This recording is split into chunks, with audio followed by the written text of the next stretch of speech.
Город Вроцлав.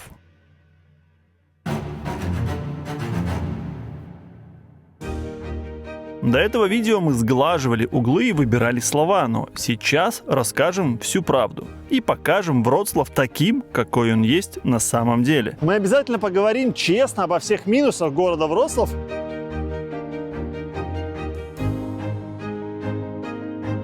Ну и также упомянем главные плюсы, например, такой как чистый воздух.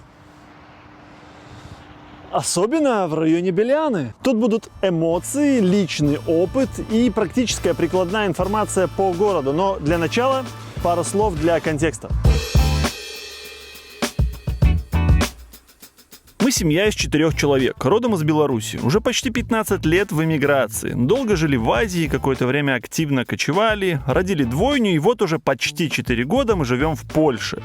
Предыдущий год мы прожили в Варшаве, и вот уже полгода во Вроцлаве. 10, 5, 15 закидал цифрами. Извините, пожалуйста. Да, понимаю, это не так много, чтобы делать какие-то фундаментальные выводы, но мы и не претендуем на это. Просто фиксируем, как меняется наше ощущение города с течением времени.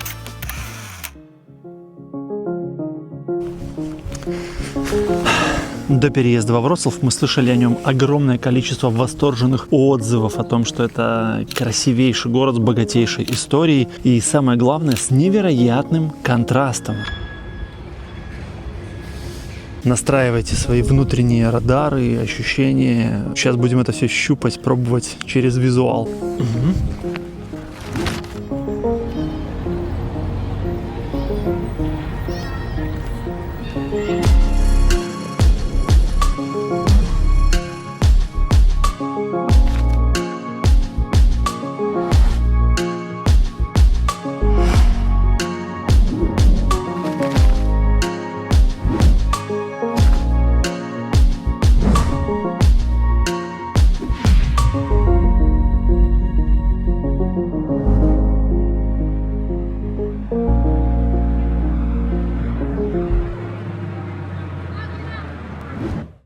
Мы нашли квартиру в пригороде, устроили девочек в детский сад Пестка по системе Монтессори, обжились, суета переезда стихла и начались будни. Мы начали много гулять и исследовать город.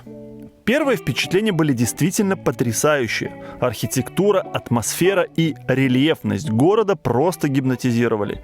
Много классных, уютных кафе и заведений. Старый город просто невероятен. Самый красивый из всех, что я видел. И это не преувеличение. Тут в центре просто вообще реально обалденно красиво. Супер прянично. Вот, наверное, пока что старый город, этот рынок, больше всего мне из польских городов понравился здесь. Вот не знаю, что-то в нем такое живое. Такие вот эмоции сырые записываю.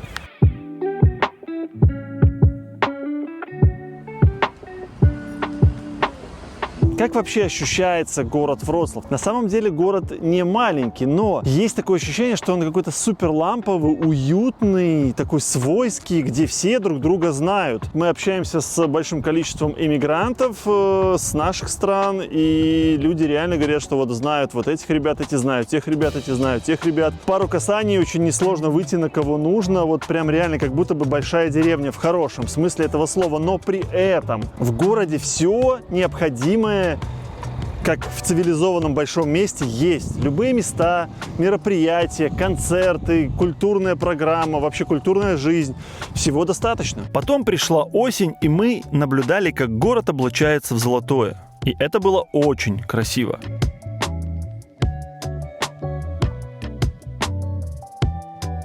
Однако золото осени как-то быстро испарилось, и настала самая сложная пора в Польше. Нехватка солнца, витамина D, слегка подавленное настроение. Ну, я думаю, многие меня поймут. И с наступлением первой серости нам бросился в глаза дикий контраст города. Мы часто возили девочек на занятия в центр, и нам начала открываться другая сторона Вроцлава. И это прямо в центре, слегка за пределами старого города. Ну что, привезли мы очередной раз детей в школу, модельную школу. И я пью свой пуэр сегодня из термоса вот с таким видом опять, вроцлавским видом. Я делал уже видео про Вроцлав, где высказывался о своем удивлении от количества старых зданий в ветхом состоянии. Под видео огромное количество комментариев на польском языке. Кстати, благодарю всех добрых и дружелюбных поляков, которые комментируют и поддерживают наши видео. Так вот, жители Вроцлава в комментариях к этому видео объясняли причины данной ситуации. Итак, благодаря комментариям можно примерно себе составить приблизительную картину всего, как выглядит вот эта самая реставрация, реконструкция и восстановление города Вроцлав, который длится по факту по сей день. То есть можно сказать, что после Второй мировой войны город Вроцлав еще до конца не восстановился, и восстановление продолжается до сих пор, потому что это требует невероятного количества ресурсов. Как рассказывают нам в комментариях жители города Вроцлав, это все происходит не за счет города, не за счет государственных средств, а все перекладывают на жильцов. В двух словах, очень упрощенная схема, что люди просто скидываются, происходит реставрация постепенно. Также кто-то писал, что выбирают дома через один, чтобы масштаб реставрации казался более видимым, более существенным. Также следует учитывать особенности при реставрации такого рода исторического древнего города. Многие коммуникации, многие здания, какие-то старые развязки находятся под защитой законодательства, так как относится к каким-то историческим памятникам и так далее. Ну, в общем, много всяких важных деталей, моментов, о которых не знают люди. Начинаешь разбираться, люди пишут, рассказывают, что все не так просто. По поводу того, что Вроцлав — это польский город, а не немецкий. Собственно, в прошлом видео, где я там какие-то исторические факты приводил, хотя я как бы не историк, не претендую, что я историк, я не журналист, я просто обычный чувак, который любит делать видео на YouTube. Я не люблю спекулировать всякой херней, ну, где-то понятно, какая информация попадается, с той работаю, что-то проверяю через нейросетки, через GPT тоже проверяю, конечно же. Там забавный факт сложился с этим кликбейтом, потому что в польском варианте названия там было написано, что поляки сделали с немецким городом. И в меня полетели тухлые помидоры. Очень много хейта за то, что я назвал это немецким городом. Но в видео идет речь о том, что город изначально под властью польских королей переходил из рук в руки. И около 200 лет, длительное время, он был немецким. И перед тем, как он стал обратно польским, он был немецким. То есть это просто такая игра слов, игра смыслов, дорогие мои. Это как бы YouTube, drodzy Polacy. To jest rzeczywistość YouTube'a. Kiedy chcesz, żeby ludzie oglądali twoje odcinki, twoje filmiki, musisz robić coś takiego, takie życie. Если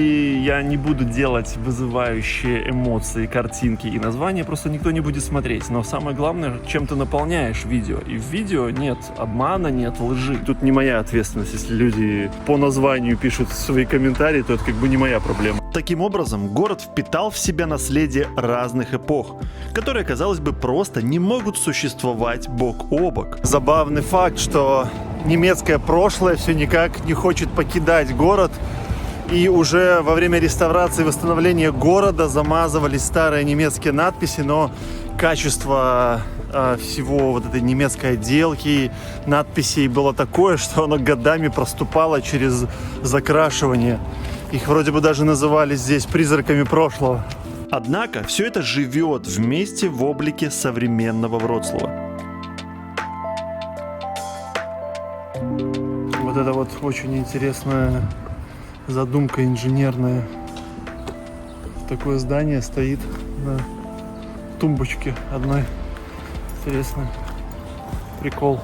Совершенно справедливо будет отметить, что если мы говорим о неряшливой стороне города, то нужно также понимать, что дальше на Западной Европе там такого вообще очень много. Например, я очень наслышан о городе Марсель, что это просто помойка. Про Испанию, кстати, тоже говорят, что она такая вся пошарпанная, вот неубранная, как будто там 100 тысяч лет пыль не убирали. В том же Берлине, где мы гуляли по Кройцбургам и вот по всяким районам, там очень много маргиналов, и по сравнению с этим Польша выглядит намного более опрятная и ухоженная. То есть все познается в сравнении. У каждого города, у каждой страны есть свои плюсы и минусы. Это нормально.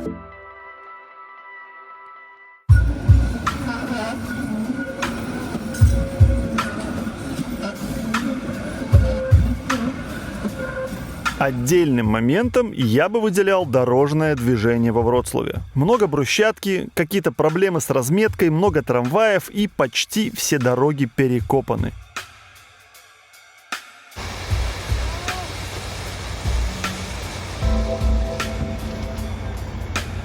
Ну и к слову, это ведь не просто так, что я тут взял, сам себе решил и буду грязью поливать, и как будто бы что-то придумал. На самом деле, вот недавно приезжал к нам наш друг поляк из Варшавы, который не был во Вроцлаве очень давно, и он говорит, просто за полдня мега устал ездить по центру города на автомобиле, потому что очень вот все то, что я перечислял. Ну и самое, конечно, главное, что огромное количество перекопов, которые, по моим наблюдениям, все никак не заканчиваются на одних и тех же участках дороги. Опять же, уверен, скорее всего, на это найдутся объяснения и какие-то аргументы, но я просто озвучиваю наблюдения, не более. Также нужно отметить, что во Вроцлаве большое количество эмигрантов, много белорусов и украинцев, и немало других национальностей.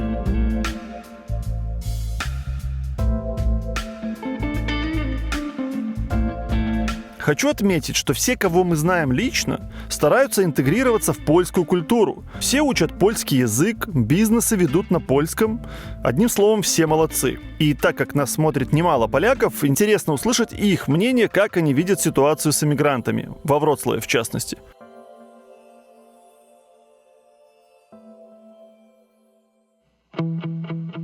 Я уже упоминал, что мы поселились не в самом городе, а за городом, в Белянах Вроцлавских. Несмотря на то, что мы очень довольны жильем, которое нам нашел, кстати, наш друг Илья, об этом я тоже часто рассказываю, и всем, кому нужна помощь в поиске жилья, либо покупке или продаже недвижимости, мы с удовольствием рекомендуем нашего друга Илью, который поможет вам в этих всех вопросах. Очень приятный, адекватный, дружелюбный и хорошо знает свое дело. Так что кому-то, если нужна помощь в поиске недвижимости, аренда или покупка, то все контакты в описании. Так вот, жилье отличное. Тут тишина и благодать. У нас тут птички поют, я надеюсь, слышно. Очень постоянно бывает так орут, что прям кажется, что друг друга не слышим. У нас на полях постоянно гуляют косули целыми стаями. Белые жопки побежали, блин, прям передо мной.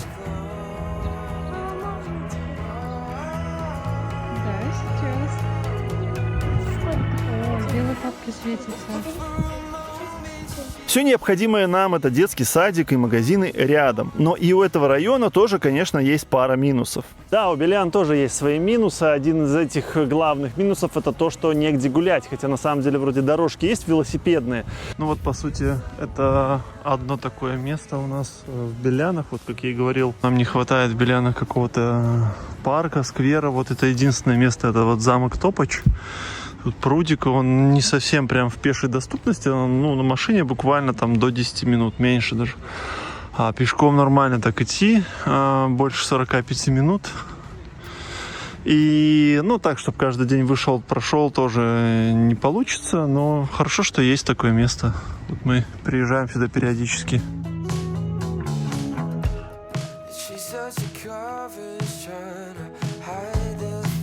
Кстати, люди под нашими видео о районе Беляны, о Вроцлаве тоже озвучивали вот этот момент как недостаток. Ну и да, как я и упоминал, уже один из самых главных плюсов района Беляны, как мы думали, это чисто воздух, потому что мы надеялись, что это загород, но, как оказывается, это промзона, и здесь огромное количество всяких предприятий. Очень часто из этих заводов исходит такой запах, который накрывает целый район. До нашего дома не доходит, но вот там, где самый главный торговый узел, мы часто вот это ощущаем. Не то чтобы это какая-то колоссальная проблема, но тем не менее это есть, и иногда это странно.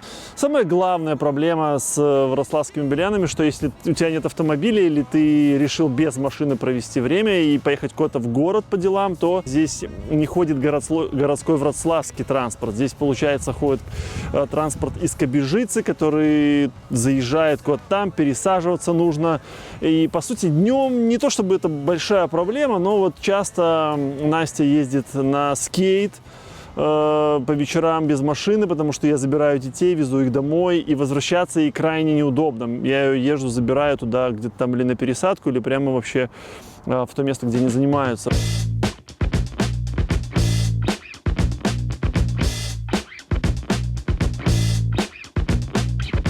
Друзья, хочу вам порекомендовать школу по скейту, в которую я сама хожу уже полгода. Это школа для взрослых и для детей. Вот малых своих хочу подтянуть через полгодика, может быть, летом. Мне очень нравится владельца школы, очень классный человек.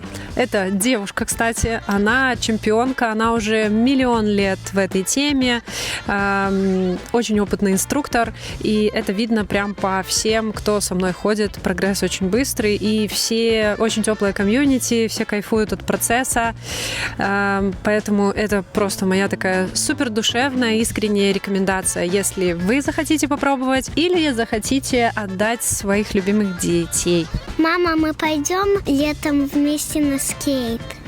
О, кстати, уже начался набор на летний кемп для взрослых и для детей. Кстати, я тоже надеюсь, что мы все попадем, и я попаду, и девчонок впишу, потому что это очень крутая возможность познакомиться, понять, интересно тебе или нет. Я участвовала в прошлом году, и я реально за несколько дней такого интенсива почувствовала прогресс. Приходите, будем вместе скейтить. Zapraszamy wszystkich na deskorolkę. Kill your comfort zone.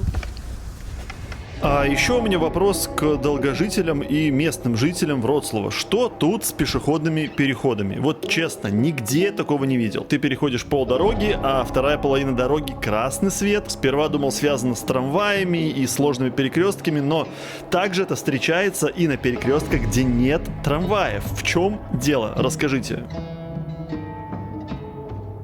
И еще один из минусов Вроцлава по сравнению с другими большими городами, что очень много нареканий на работу местного ужонда, который выдает карты резидентства и побыта ВНЖ. Здесь особенно долго длятся эти процессы, особенно долго. Недавно, кстати, был какой-то скандал в Нижней Силезии, я не знаю, это во Вроцлаве конкретно или нет, коррупционные схемы за то, что проводили какие-то дела там мимо очереди, а давно поданные уже внески, дела лежали годами нетронутые. Ну, в общем, такая история. В общем, про Вроцлав так говорят.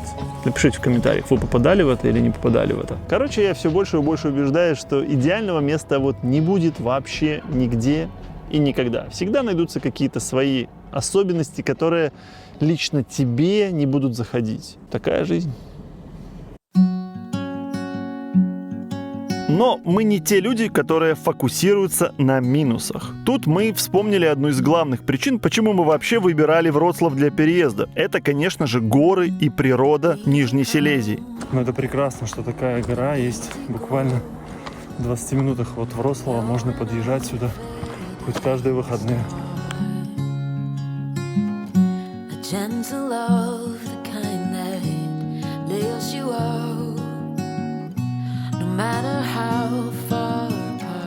Мы начали активно исследовать это направление. Горы, трекинг, замки. Тут просто нереальное количество мест и объектов для туризма. Прогулок и развлечений на разный уровень подготовки и кошелек. Друзья, напоминаю, что каждый поставленный вами лайк и написанный комментарий – это реальная поддержка. Каждое это действие помогает распространять видео дальше. Также для тех, кому близко то, что мы делаем, кому откликается то, о чем мы говорим, кому созвучно наше мировоззрение, то мы предлагаем стать вам спонсором нашего канала. Мы планируем делать для спонсоров отдельное закрытое видео. Тематики тоже будем обсуждать в закрытых чатах, прямые трансляции для спонсоров. С радостью ждем вас. Будем двигаться вместе в одном направлении. До встречи и спасибо всем за поддержку. Вот так выглядят замаскированные входы в бункер, в подземелье. Просто как в каком-то фильме, посмотрите. Вау! Я вот все собираю этот материал для отдельного большого выпуска на эту тему. Так что, если интересно, следите за каналом, он точно когда-нибудь будет.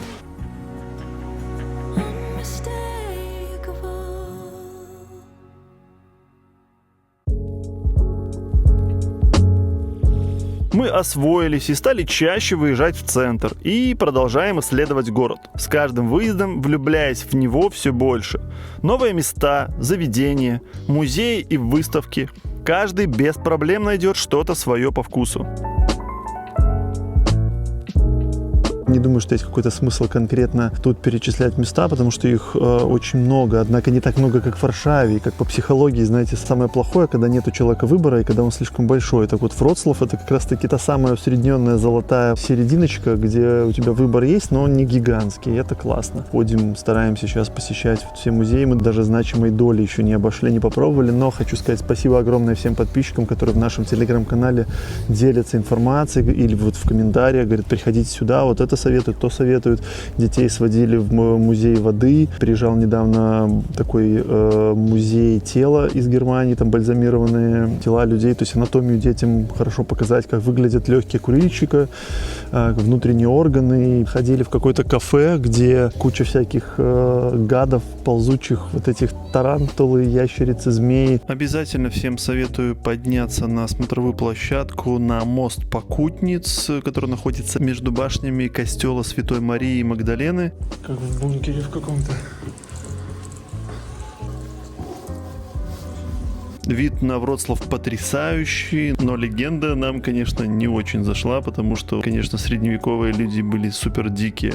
Наказывать женщин за то, что они хотели просто веселиться, жить радостно. Короче, это в духе средневековья. Но легенда есть легенды. Вид красивый, обязательно сходите. Стоит пару копеек билет прямо внизу в сувенирной лавке. Впечатляющий вид. Впечатляющий. Точно стоит подниматься. О, это Sky Tower. Сегодня сокрыт в тумане, как в «Бегущем по лезвию». Не хватает музычки.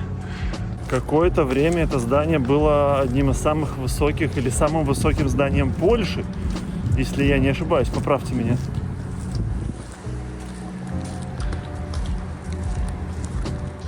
На самом деле оно выглядит такое, как аппендицит посреди вот этих всех построек.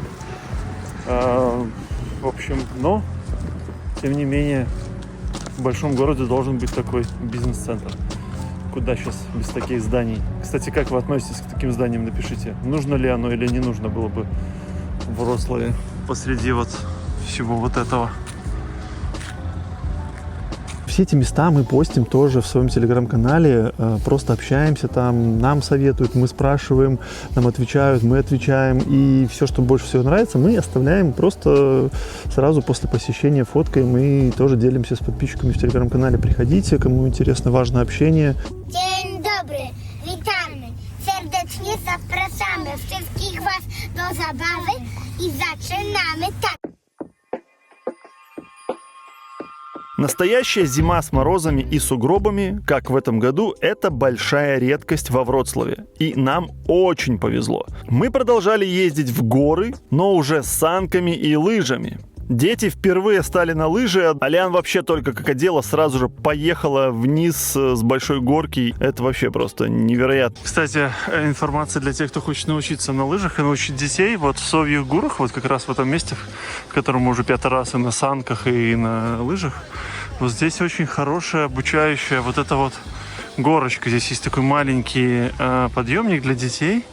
И вот эта вот штука, здесь инструкторов как бы куча, но мы без инструкторов сами научили к тому, что очень хорошо учиться. Ну, на заметку тем, кто хочет. Очень круто. И, кстати, тут дешевый подъемник, по-моему, за 4 часа мы что-то там 70 дали.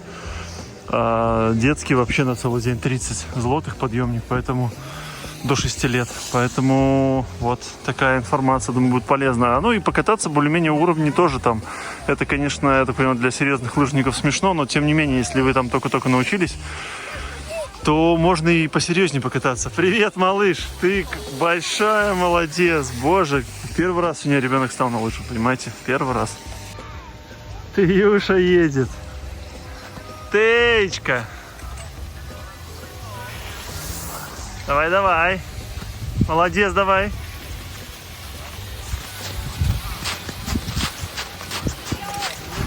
Вообще можно сойти с ума с того, как быстро летит время. Вот только недавно были в Варшаве, и я учил девочек кататься на их первых велосипедах, которые мы там купили. Специально купили маленькие, не покупали в Умы, потому что им нужно было научиться ездить. Mamo, смотри! Мама, смотри!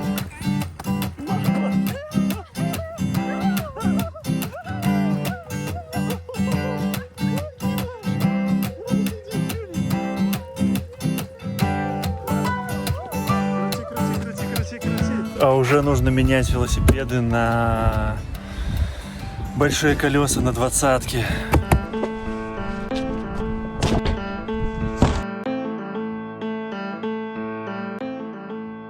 И вот только-только были их первые нажатия педали и свободные пару метров езды, и вот они уже на 6-й скорости просто мчатся по Белянам.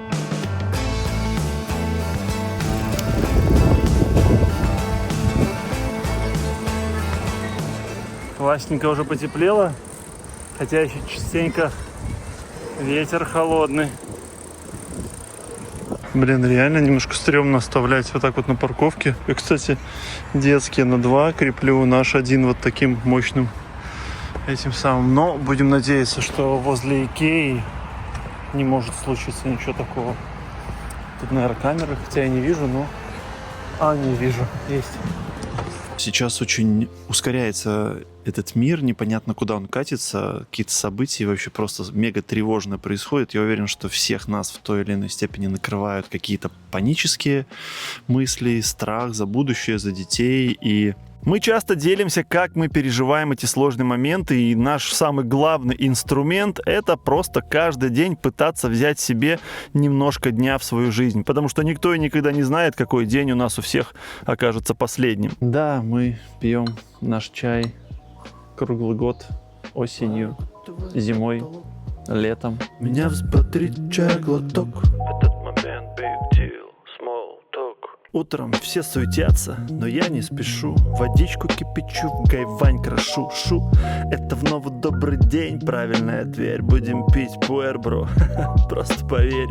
В городе или джунглях. На самом деле чай работает намного лучше на организм. И самое главное, что мне больше всего нравится, это состояние, которое приходит после чая. Многие спрашивали, что за чай. Это, кстати, наш любимый V93 Шупуэр. От него знаешь, что ожидать. Ты вот его пьешь и знаешь, что вот он прямо будет тебе всегда стабильно давать свой стабильный вкус и вот это состояние классное, бодрое, размазанное на весь день, без каких-то сильных скачков, спадов или и так далее. И, кстати, сейчас заказал большую партию вот этого чая, потому что много подписчиков просило. Уже многим друзьям тоже отсылаю. Если хотите попробовать и разобраться, почувствовать, как вообще, что это за такой чай, в чем его прелесть, то приходите в нашу телегу, тоже там будет ссылка, задавайте вопросы, там можно пообщаться, можете в личку написать.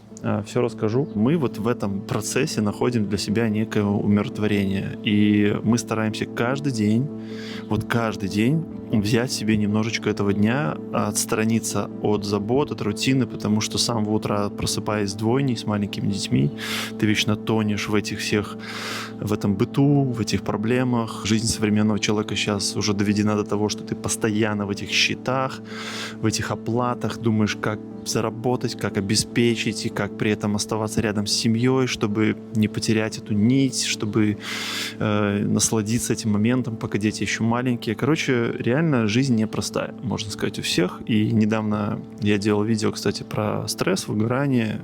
Мы все подвержены этим неприятным таким состояниям, но их тоже нужно уметь переживать. И мы на самом деле решаем этот вопрос, насколько можем, на ежедневной основе вот таким способом. Мы просто садимся, пьем этот чай, разговариваем, уделяем время друг другу, просто замереть в том самом моменте, в котором находишься, подышать, посмотреть вокруг, почувствовать жизнь в себе, во всем окружающем. Своего рода медитация. Конечно, это не решает всех проблем, но, с другой стороны, это лучше, чем совсем ничего. Мы, кстати, часто обсуждаем это, что слишком много времени на это тратим, но, с другой стороны, на что еще тратить эту жизнь? Просто если вообще ее не замечаешь с тем бешеным ускорением, куда сейчас все стремится. И вообще сейчас такая ситуация в мире, что непонятно, какой из дней для нас всех и для всей этой планеты окажется последним.